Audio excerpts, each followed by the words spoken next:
Jess Tilley is director of the New England Users Union and coordinator of the Western chapter of SIFMA Now, which is advocating for safe injection facilities in our state. She is a harm reductionist with decades of street outreach experience with persons who use drugs. She's also a nationally recognized expert and advocate around safe consumption services to prevent overdose. Thank you, Jess. Hi, I'm Jess Tilley. I am the executive director of the New England Drug Users Union, and I'm also the Western Mass coordinator of SIFMA Now, which is what we were talking about earlier. Our original chapter is in Boston, Mass, but it's a hard, long name to say to get it all out together, but it's Western Mass SIFMA Now. And I am also the co-founder of a new group called Harm Reduction Hedgehogs 413, which started because I raise hedgehogs, and what I'm going to talk about, you'll see the need for why my co-founder is in the back somewhere, Albee Park, if you look back there, why we needed this organization. So to give you a little background on myself, I've worked in harm reduction for 23 years. And in that time, I worked as everywhere from policy to overdose prevention coordinator. But my real love lies in doing street outreach. And I found sitting behind a desk really bores me. I like to be frontline activism. So, and as you've heard all tonight, the rates is astounding. I am tired, I am burnt out. I guess stymied is the only word I have for the raise in our overdose rates. And there was a point in my work in about 2010 where I thought we'd really gotten a handle on this. And when we had kind of, with talking with Dr. Wally, when we had 8 pilot sites, and we were so amazed. I think we had 465 deaths that year and in 2009.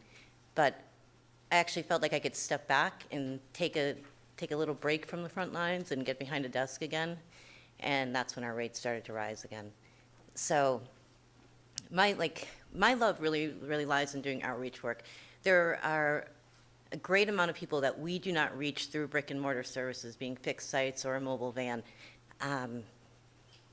These individuals usually fall into two distinct services, like 2 distinct groups. There are people, because of stigma and stereotype, that are so terrified of entering a fixed site. Drug use that is very chaotic. The individuals that we work with, by the time they reach the point of their use that is so chaotic that most service providers have abandoned them. And the really disheartening thing is coming into harm reduction, into a needle exchange, these individuals are welcomed with love and open arms, but they are not willing to actually allow themselves to enter that place, so we need to meet them on the street. Okay, so my love lies in street outreach. We are able to access individuals that we normally would not be able to access through brick and mortar, as I was saying earlier. I learned I had a great talent for this, and one of the reasons that I had this great talent is because I belong to the category of drug users. Like, I identify as a drug user, even though I work in harm reduction, and it allowed me that unique opportunity to be able to work with my peers. I don't usually disclose this about myself because I feel like it immediately puts a stigma upon me, and I learned not to disclose it with the people I was working with because then they immediately expected certain behaviors out of me too. The best way to usually tell people is I just have my own story with drugs. But when we work with individuals on the street, we are allowed about a 30-second window to engage dialogue. That is such a unique gift that we are given when working with drug users, because we are allowing a moment of honesty and and realness to happen, where we're able to meet them where they're at and say, what do you need? What can I do to help you live another day? The beauty that I've seen come out of that, out of those dialogues, is outstanding. It's something I've never seen actually happen anywhere else. And it's, sorry, I get a little emotional talking about it, because I've seen people that I didn't think would be able to continue living had I not met them where they were at in the streets. When I came back to the area in Northampton, I was working in Boston as the overdose prevention coordinator, and I came back out to Western Mass, and I was shocked at the amount of young users that I was seeing, and that they weren't able to use brick and mortar sites because they were under 18. That's where I really kind of found the desire and the need to start distributing Narcan and injection supplies through outreach on the street. And it's only me doing this. I'm answering phone calls at 3 a.m. in the morning because a 16-year-old has overdosed and their mother can't call 911 because she could lose her child. People who have loved ones and family members who are using but are in public housing. It's like, that's, I said, it's very tiring when there's only a small group of us who are New England Drug Users Unions, which I should say is in 6 states, so it's not just happening here in Mass, it's happening in all New England states that we are doing the outreach. And sorry, I have to use the inhaler again.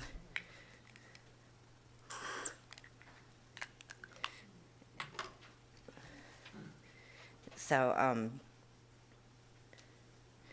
you know, the biggest challenge we face is stigma and stereotype with what is placed on drug users. Many people are using alone. Like when I said there's 2 types of drug users that I work with. There's the chaotic stigma that you think of the drug user who's living on the street.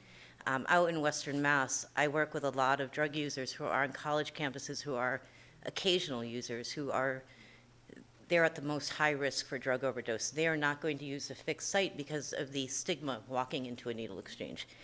That group could be a lot of steroid users and occasional cocaine users, and also Percocet pill users, where there's a lot of fentanyl we're seeing a lot of illicitly made pills these days, where I'm encountering college students who have no idea. They think they're taking a regular Percocet and there's fentanyl in that illicitly pressed pill. I've dealt with many overdoses in the past few months where people had purchased Percocets thinking that they were a real pill and immediately overdosed. So that's what brings us into talking about fentanyl test strips. About 1.5 years ago, a friend of mine in New York who had gotten the idea from Insight, it's a fentanyl test strip is a urinalysis test strip, and it was the idea that this test strip is used to test for the presence of fentanyl in urine. Urine is 80% water. The solution when people are injecting heroin is 80% water. So why not use this dollar test strip? The pushback we got from the harm reduction community was that what if it is a false negative the person uses and they end up overdosing? Our answer to that is we approach everything with universal precaution. We tell everybody, treat everything as if there is fentanyl in it. These samples I have been testing are about 82% positive for fentanyl. So, and that's pretty shocking. I use reagent tests to test for heroin. We're doing a lot of testing with samples where there are no heroin present in what people are getting as a heroin sample bag. The other thing is the heroin supply these days is so inconsistent and erratic, whereas, about 15 years ago, a drug user would know what their heroin supply was. There was very little change in it. I get report backs from the people I'm working with out in the streets that the heroin they're using is changing day to day, even though it has the same stamp. Here in Western Mass, we have, our bags are stamped, so it's very easy for somebody to tell what kind of, they use a street name, whether it's DOA or Murder Inc., they know the stamp. However, those bags are changing day to day as far as the fentanyl. The only drawback is we cannot tell how much fentanyl is in that bag. However, the dialogue that has come out of having these test strips, I have parents calling me asking for test strips that would never have thought about talking to their child about fentanyl. They've called me and said, I'd like to show my child how to use this fentanyl test strip. So the dialogue is allowing it's like a new approach that we didn't think possible working with drug users.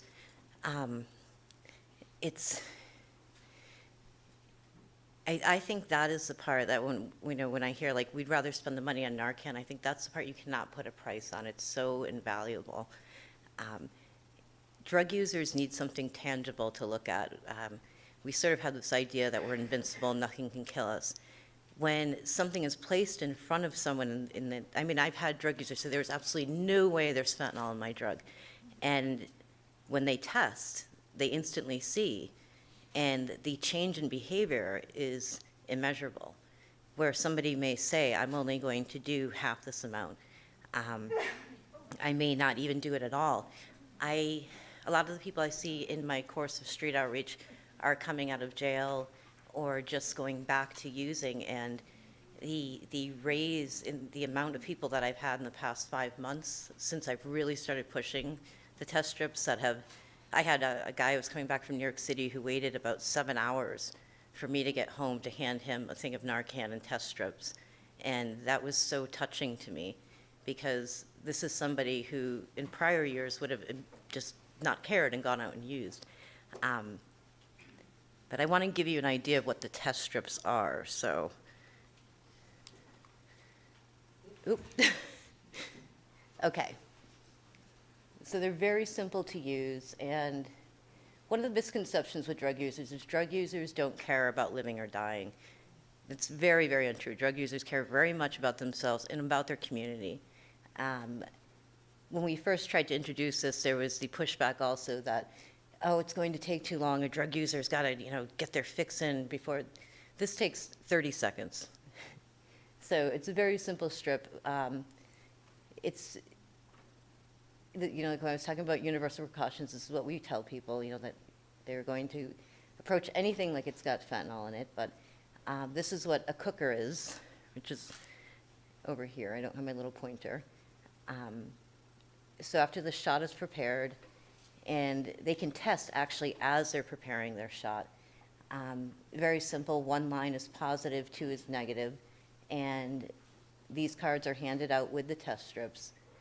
And then once again, like as I was saying, it's the tangible evidence that's in front. We're also working with drug dealers in the area. I've had drug dealers pull their supply off the street because they realized there was fentanyl in it. And I can really speak on behalf of the drug dealers I work with that none of them are putting fentanyl into their drugs. One of the most frightening things I realized doing street outreach in the past 6 months is that we're finding fentanyl and cocaine. It's not just a rumor. I had a 16-year-old overdose who had never touched opiates, who swore he had never touched opiates, and it wasn't cross-contamination on his part. He bought what he thought was a bag of cocaine, which was cocaine, using a reagent test to test positive for cocaine, but there was fentanyl in it.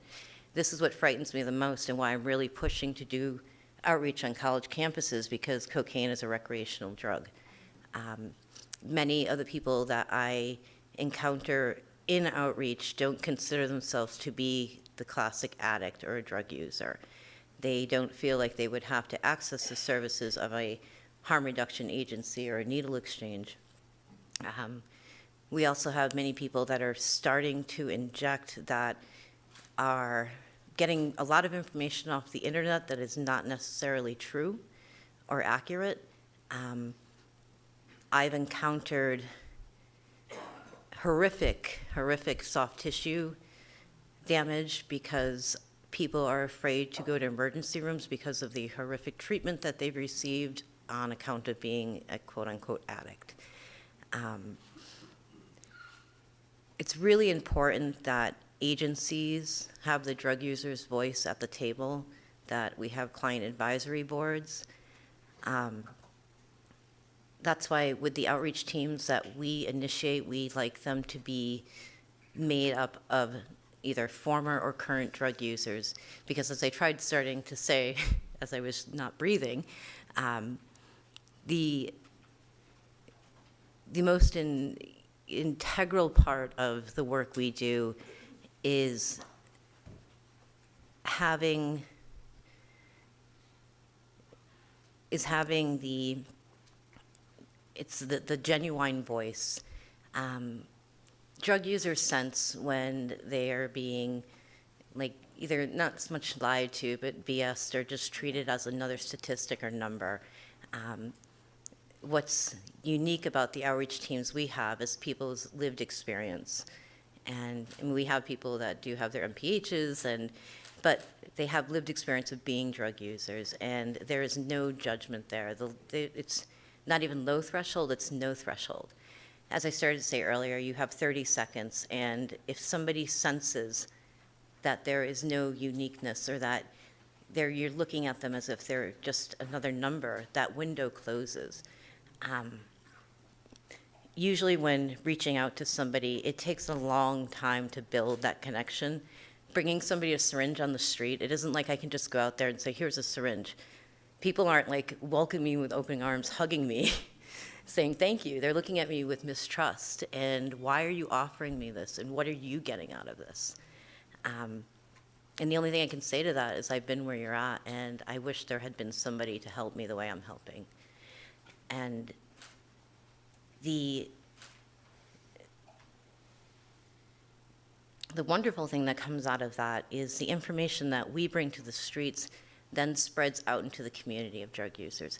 Like I was saying, drug users care about themselves, they care about their own lives, they want to help one another. So the information we bring out into the streets is spread out amongst other drug users. In fact, when I was sitting here, I got a text saying that there was a bad batch out in Holyoke and that there's just an overdose in Northampton. So that information is coming from drug users. And I'm able to hand that out to more to other, and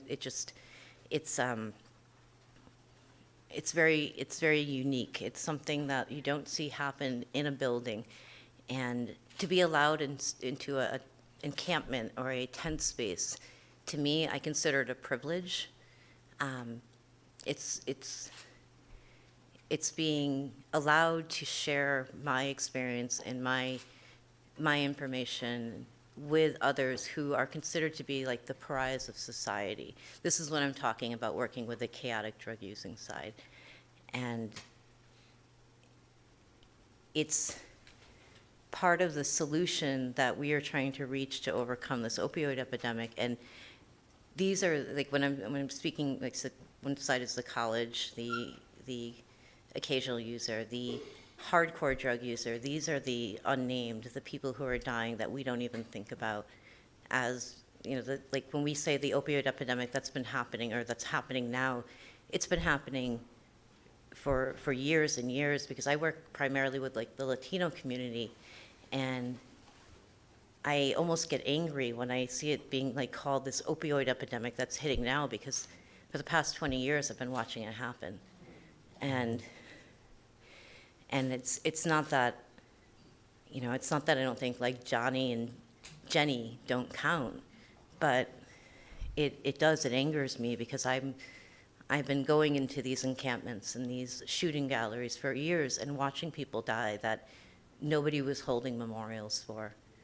I think it's time that we start moving towards doing more street outreach and working into those areas that aren't being accessed. And unfortunately, I'm still not breathing well. I feel so horrible. Thank you. Thank you so much.